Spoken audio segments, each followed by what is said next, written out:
دوستو، پچھلی ایپیسوڈ میں ہم نے 4 سرایہ و غزوات کے بارے میں جانا تھا، یعنی سریہ سیف البحر، سریہ رابغ، سریہ خرار اور غزوہ ابوا کے مختصر حالات کے بارے میں جانا تھا۔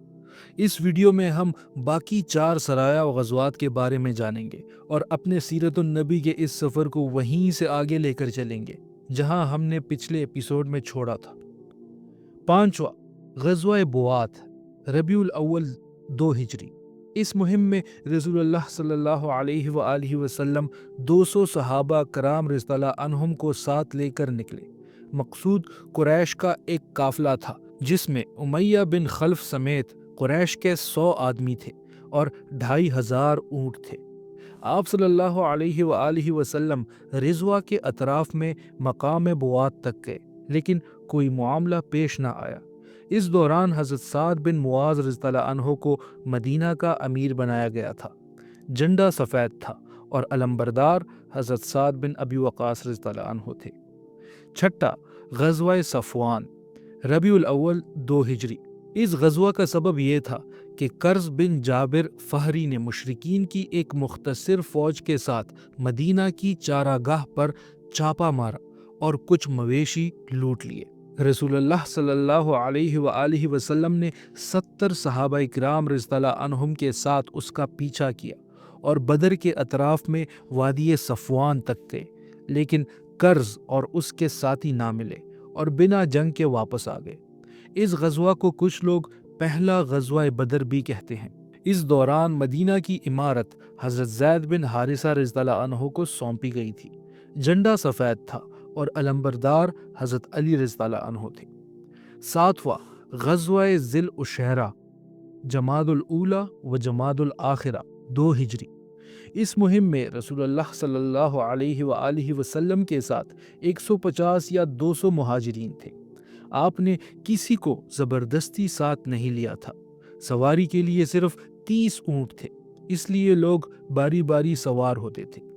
مقصد قریش کا ایک قافلہ تھا جو شام جا رہا تھا۔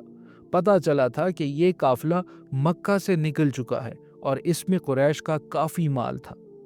آپ صلی اللہ علیہ وآلہ وسلم اس قافلے کی تلاش میں ذی العشیرہ تک گئے، لیکن آپ کے پہنچنے سے کئی دن پہلے ہی قافلہ نکل چکا تھا۔ یہ وہی قافلہ ہے جسے شام سے واپسی پر نبی پاک صلی اللہ علیہ وآلہ وسلم نے گرفتار کرنا چاہا تو یہ قافلہ تو بچ نکلا، لیکن جنگ بدر پیش آئی۔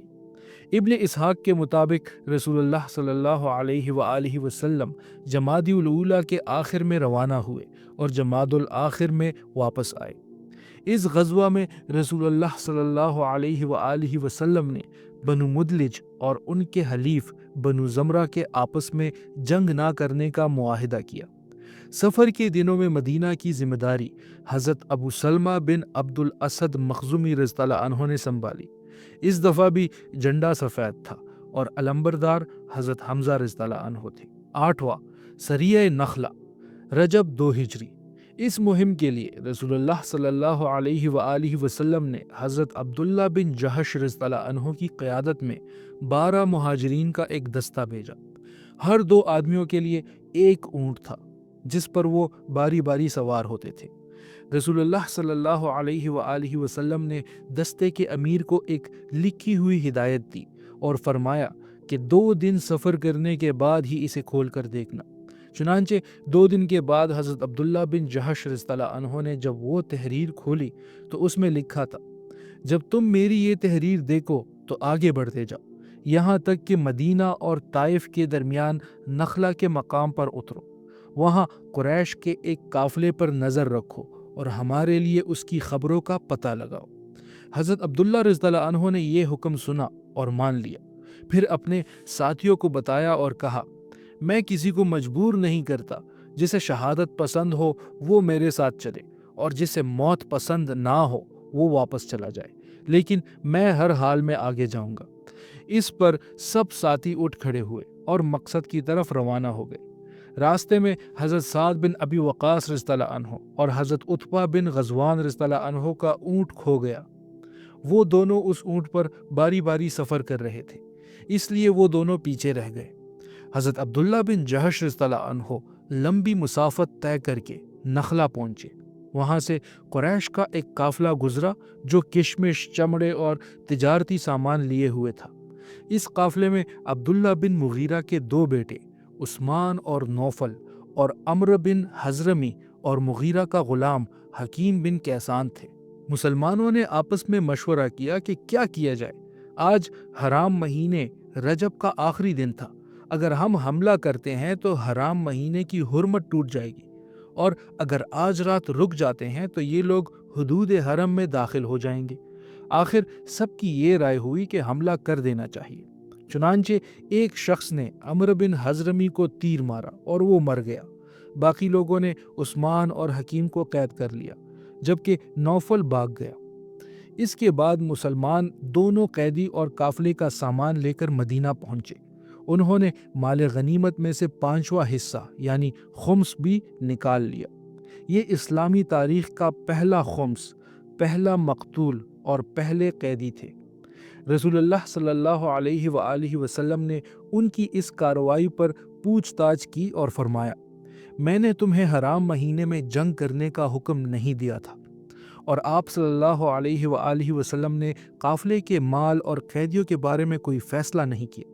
ادھر اس واقعہ پر مشرکین کو پروپیگنڈا کرنے کا موقع ملا۔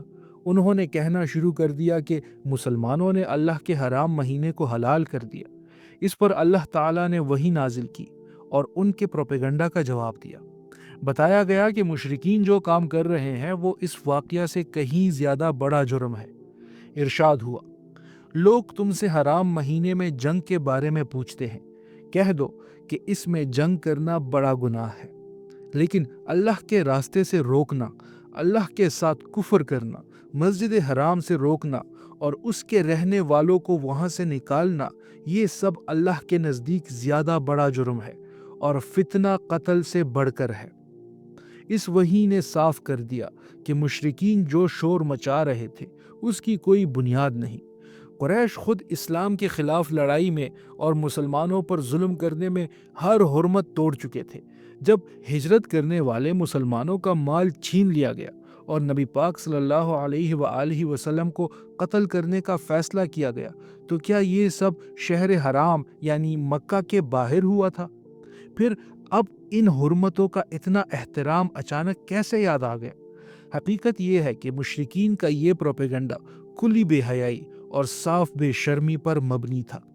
اس کے بعد رسول اللہ صلی اللہ علیہ وآلہ وسلم نے دونوں قیدیوں کو آزاد کر دیا اور مقتول کے وارث کو اس کا خون بہا یعنی دیت عطا کیا۔ تو دوستو، آگے کے واقعات ہم اپنے اگلے ایپیسوڈ میں جانیں گے۔ تو تب تک کے لیے ہمیں اجازت دیجیے۔ اللہ حافظ۔